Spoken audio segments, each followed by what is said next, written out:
اب یہ حسبنا اللہ و نعم الوکیل یہ کوئی معمولی عمل نہیں، یہ معمولی جملہ نہیں ہے، یہ معمولی طاقت نہیں رکھتا۔ میری بہنیں غور سے سنیں اور اسے اپنی زندگی میں شامل کرنے کی کوشش کریں۔ حضرت عبداللہ ابن مسعود رضی اللہ تعالی عنہ فرماتے ہیں کہ جب حضرت ابراہیم علیہ السلام کو نار نمرود کی طرف بھیجا گیا، آگ کی طرف جب بھیجا گیا، تو حضرت ابراہیم علیہ السلام کی زبان پر کون سا جملہ تھا؟ حضرت عبداللہ ابن مسعود فرماتے ہیں یہی جملہ تھا، حسبنا اللہ و نعم الوکیل۔ اور اس جملے کی تاثیر یہ رہی کہ ان کے اس توکل کی بنیاد پر پروردگار نے آگ کو باغ میں تبدیل فرما دیا۔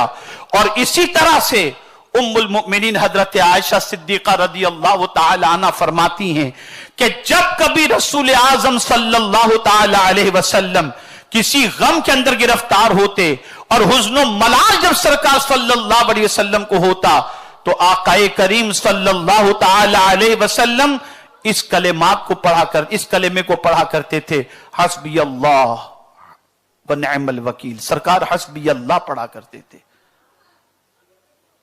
اے رسول اعظم صلی اللہ تعالی علیہ وسلم کے دیوانوں، یہی وجہ ہے کہ چاروں سلسلے کے اندر اس وظیفے کو سب سے زیادہ اہمیت دی گئی۔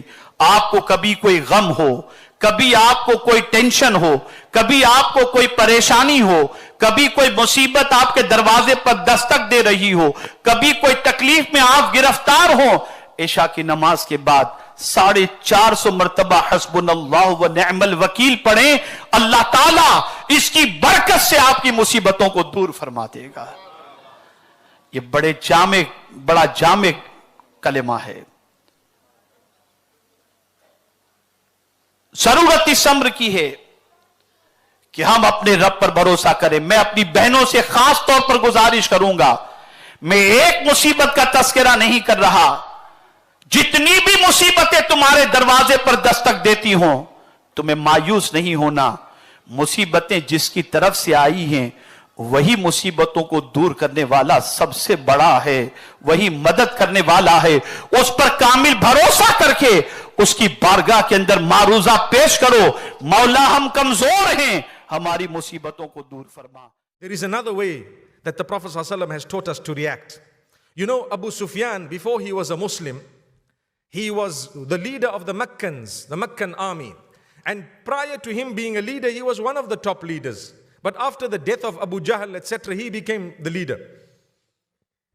He prepared an army to come back to attack Muhammad sallallahu alaihi wasallam, and the Meccans had sent a huge army to come and attack. And the mu'mineen were small in number, 313, small number. They were not even prepared with their own weapons. And what happened? The army had come forth and they were coming. Someone got to Muhammad sallallahu alaihi wasallam and told him that Abu Sufyan and them are coming. And this is the condition upon which they are coming, which means they're heavily armed. You know what? Allah mentions this in the Quran. الذين قال لهم الناس إن الناس قد جمعوا لكم فاخشوهم فزادهم إيمانا وقالوا حسبنا الله ونعم الوكيل. Allah says, do you remember the time when the people came to the Messenger sallallahu alaihi wasallam and told him that those people are coming? Those people are coming, you need to be scared of them, you need to fear them, you need to watch out for them. And what did the Prophet ﷺ do? What happened to the true believers? Allah says, it increased their conviction. It made them firm in their faith. And they said, Hasbunallah wa ni'mal wakil. Allah is sufficient for us, and He is the best disposer of our affairs. My brothers, my sisters, when Allah closes a door for you, and a second door, and a third door, and a fourth door, it is because the fifth door will lead you to a place way beyond the first four doors. You have to be convinced. You tried something, Allah closed the door, you came out again. You tried something, Allah closed the second door and the third. Whether it was a marriage and you ended up divorced once, twice, thrice. Some of the brothers and sisters, especially the sisters who've been divorced more than twice, they will tell you, I've given up. Now I'm not going to marry. Why? Perhaps the next man or the one after the next man will be such a lovely person that you'll forget about the other 5 characters that you were married to. Yes. But if you stop, that's where everything stops. You gave up, that's where your hope stops. You lost a job, a second one, a third. You applied one, they didn't accept it, they rejected it. 1, 2, 3, 4, 5. I applied for 10 jobs. No one's giving me a job because Allah says, you know what? The 12th one is actually a mega deal. Subhanallah. That's why we don't want you to get these 10. But after 5, you're giving up. What's happening? You are doing something wrong. Don't react in that way.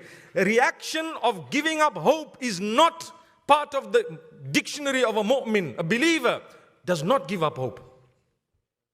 When something happens, you suffered a loss today, a loss tomorrow. 1 year, business is not going right. 2 years, something is going wrong. For as long as you did not give up hope and you keep thanking Allah and you keep trying, trust me, 5 years later, that multi-million-dollar deal that people were waiting, notice I said dollars, not rands, that people were waiting for, subhanallah, came to you. But what happened the 5 years? You struggled. Suddenly you shot up to the top. That was Allah. Why? You reacted with hope. In the face of that, which would have brought about hopelessness to those who don't believe. Allahu Akbar.